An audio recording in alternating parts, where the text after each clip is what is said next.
નમસ્કાર વિદ્યાર્થી મિત્રો, આજના વિડીયોની અંદર આપણે ધોરણ 6 વિષય વિજ્ઞાનનું આઈએમપી પેપરનું સોલ્યુશન કરવાના છીએ. તો પ્લીઝ મિત્રો વિડીયોને અંત સુધી જરૂરથી જોજો, તમારા બીજા મિત્રોને શેર કરજો અને આવા ઉપયોગી વિડીયો માટે આપણી ચેનલને સબસ્ક્રાઈબ કરી દેજો.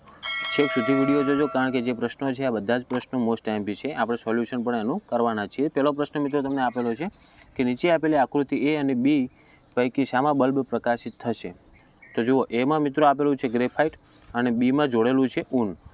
તો વિદ્યુતનો વાહક કોણ કહેવાય? ગ્રેફાઇટ કહેવાય. તો એનો જવાબ આવશે મિત્રો ઓપ્શન એ. બીજો છે આપેલી આકૃતિમાંના ભાગો એ, બી અને સી પૈકી કયો ભાગ ફિલામેન્ટ દર્શાવે છે?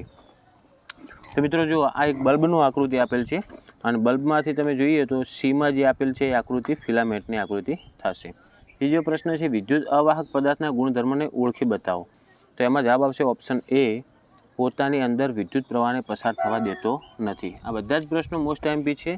આ બધા જ પ્રશ્નો ખાસ તૈયાર કરી દેજો. પછી ચોથો પ્રશ્ન છે, એમાં જો તમને આપેલું છે કે નીચેના પૈકી કયો પદાર્થ વિદ્યુતનો સુવાહક છે? તો વિદ્યુતના સુવાહક અને અવાહક પદાર્થોવાળા પ્રશ્નો તૈયાર કરજો, કોઈ પણ એક આવશે જ. તો એમાં ઓપ્શન જવાબ આવશે આપણે લોખંડની ખીલી એ વિદ્યુતનો સુવાહક થશે.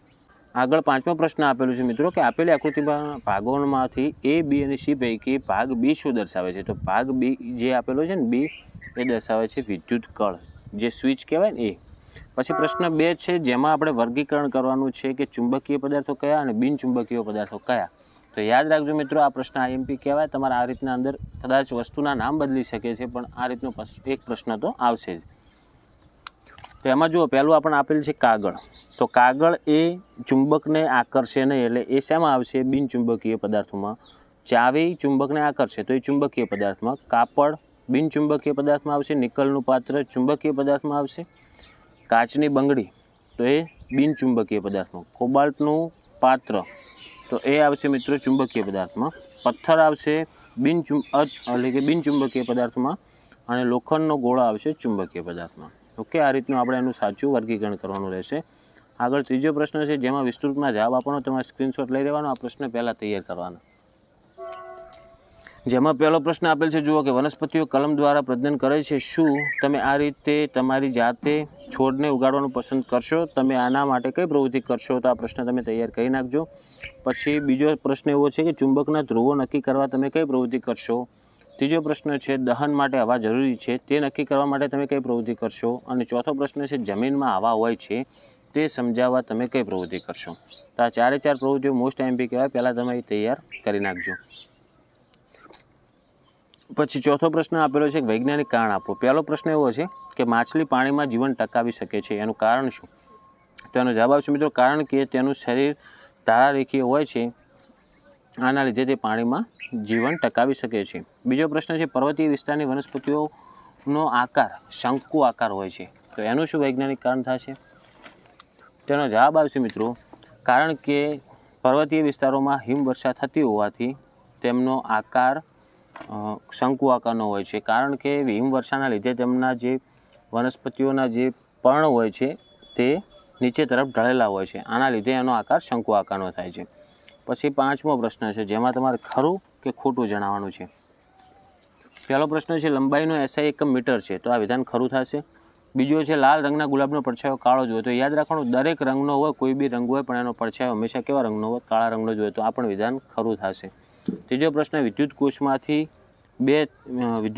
2 થી વધુ ધ્રુવો હોય છે, તો આ વિધાન ખોટું થાય, કારણ કે એમાં 2 જ ધ્રુવ આવે, એક ધન ધ્રુવ અને એક ઋણ ધ્રુવ. ચોથો પ્રશ્ન છે, લાઉડ સ્પીકરમાં કંકણાકાર ચુંબક વપરાય છે, તો આ વિધાન સાચું થાય છે. પાંચમો પ્રશ્ન છે, કોઈપણ પદાર્થને સળગવાની ક્રિયા નાઇટ્રોજન વાયુની હાજરીમાં થાય છે, તો આ વિધાન ખોટું થાય, કારણ કે સળગવાની ક્રિયા ઓક્સિજનના હાજરીમાં થતી હોય છે. પછી જુઓ, પ્રશ્નો છે, એ પ્રશ્નોનો તમે સ્ક્રીનશોટ લઈ લેજો, કારણ કે આ પ્રશ્નો આઈએમપી છે, તમારે તૈયાર કરવાના રહેશે. પહેલો છે, વર્તુળાકાર ગતિના 2 ઉદાહરણો જણાવો. તો એનો જવાબ થાય મિત્રો, એક આવશે સાયકલનું પૈડું અને બીજું આવશે ઘડિયાળના કાંટાની ગતિ. બીજો છે, માપપટ્ટી વડે લંબાઈનું માપન કરતી વખતે કઈ કઈ કાળજી રાખવી પડે છે? તો એમાં જવાબ આવશે 0 થી શરૂ કરવો અને સીધી નજરે જોવું, આવી કાળજીઓ રાખવી પડશે. ત્રીજો છે, રોજિંદા જીવનમાં ચુંબકનો ઉપયોગ થતો હોય તેવા સાધનોના નામ લખો. તો એમાં આવશે એક તો હોકાયંત્ર અને એક સ્પીકર. પછી ચોથો પ્રશ્ન છે, હવાના વિવિધ ઘટકો જણાવો. તો હવાની અંદર મિત્રો ઓક્સિજન હોય, નાઇટ્રોજન હોય, કાર્બન ડાયોક્સાઇડ હોય, પછી બીજા રજકણો પણ ઘણા બધા હોય છે. પછી જો આકૃતિ સહપ્રયોગનું વર્ણન કરવાનું છે. તમારે આકૃતિઓ કઈ કઈ આઈએમપી છે તૈયાર કરીને જો આ બે પ્રશ્નો તૈયાર કરવાના કે પ્રકાશ અરીસા વડે પરાવર્તન પામે છે અને બીજો છે વિદ્યુત પરિપથમાં વિદ્યુત સ્વિચની રચના કરવી. પછી છઠ્ઠો પ્રશ્ન છે જેમાં પહેલો પ્રશ્ન આપેલો છે કે શ્યામના ઘર તથા તેની શાળાની વચ્ચેનું અંતર 3 કિલોમીટર છે. તો શ્યામે ઘરેથી શાળાએ જતી વખતે કેટલા મીટર ચાલવું પડે? કિલોમીટરમાં આપેલું હતું એને મીટરમાં ફેરવવાનું છે. તો 1 કિલોમીટર એટલે 1000 મીટર, તો 3 કિલોમીટર એટલે કેટલા મીટર થાય? 3000 મીટર થાય. તો આમાં જવાબ આવશે 3000 મીટર. બીજો પ્રશ્ન છે જેમાં તમને એક રિબિનના ટુકડાને માપપટ્ટી ઉપર ગોઠવેલો છે ને એની લંબાઈ શોધવાની કીધી છે. તો જો 2 થી શરૂ કરી અને 12 સુધી થાય, તો આપણે જે છેલ્લે 12 છે એમાંથી 2 બાદ કરી નાખો એટલે કેટલો જવાબ આવશે? 10 સેમી એની લંબાઈ થશે. પછી 7મો પ્રશ્ન જુઓ, તમારી આસપાસ મળી આવતી વસ્તુઓનો ઉપયોગ કરી નીચે આપેલ નમૂનાનું નિર્માણ કેવી રીતે કરશો તેની કાર્યપદ્ધતિ વર્ણો. તો તમારે આ તમારા મુજબ જવાબ આપવાનો રહેશે. જેમાં જુઓ પ્રશ્ન આપેલ છે પિન હોલ કેમેરા, સાદી ફરકડી, બીજો પેરિસ્કોપ, ત્રીજો સાદો વિદ્યુત પરિપથ અને ચોથું છે કપમાં હુકા યંત્ર. પછી 8મો પ્રશ્ન છે જેમાં તમારે મુદ્દાસર જવાબ આપવાનો છે. એમાં પહેલો આપેલો છે તમને લોખંડની પટ્ટી આપવામાં આવે તો તમે તેનું ચુંબક કેવી રીતે બનાવશો. તો આ તમારા મુજબ તમારે લખવાનું છે. આ ચાર સ્ક્રીનશોટ લઈ લેજો. પછી એના અથવામાં પહેલો પ્રશ્ન આપેલ છે ચુંબકનો ઉપયોગ કરીને તમને ગમતું એક સરસ રમકડું બનાવવાની રીત લખો. પછી બીજો છે ચોમાસાની ઋતુમાં ફ્યુઝ બદલવા તમે કઈ તકેદારી રાખશો એ પણ લખો. તો એમાં જુઓ મિત્રો, ખાસ ચંપલ પહેરીને, પછી પ્લાસ્ટિકના ગ્લવ્સ પહેરવા પડે, આ બધા ડાયરેક્ટ સીધા હાથે વાયરને અડકવું નહીં, આ બધી કાળજીઓ તમારે લખવાની. ત્રીજો પ્રશ્ન છે હવાનો ઉપયોગ વ્યવહારમાં ક્યાં ક્યાં થાય છે સમજાવો. તો એના ઉપયોગો બધા જ તમે લખજો. પ્રશ્ન 9 જેમાં તમારા મોટા પ્રશ્ન આપશે. એમાં પહેલો પ્રશ્ન છે કોઈ વક્રરેખાની લંબાઈ માપવા તમે કઈ પ્રવૃત્તિ કરશો. અને બીજો આપેલો છે તમારી આસપાસની જરૂરી વસ્તુઓનો ઉપયોગ કરી ખુલ્લો વિદ્યુત પરિપથ અને બંધ વિદ્યુત પરિપથની રચના કરો. તો મિત્રો આ થઈ ગયું આપણે ધોરણ 6 વિષય વિજ્ઞાન માટેનું મોસ્ટ આઈએમપી પેપર અને એનું સોલ્યુશન. આ બધું જ સેમ ટુ સેમ નહીં આવે, તમારે આ પ્રશ્નો બધા તૈયાર કરજો કારણ કે તમારા માટે આ પ્રશ્નો મોસ્ટ આઈએમપી કહેવાય. ઓકે, તો એકવાર આ તૈયાર કરી લેજો, પછી બીજા બાકીના તમારા પાઠ્યપુસ્તક મુજબ પણ તમે તૈયાર કરી નાખજો. તો આશા રાખું છું મિત્રો કે વિડીયો તમને ઉપયોગી બન્યો હશે. તો વિડીયોને લાઇક કરી દો. આવા ઉપયોગી વિડીયો માટે આપણી ચેનલને સબસ્ક્રાઈબ કરજો. તમારા બીજા મિત્રોને પણ શેર કરજો.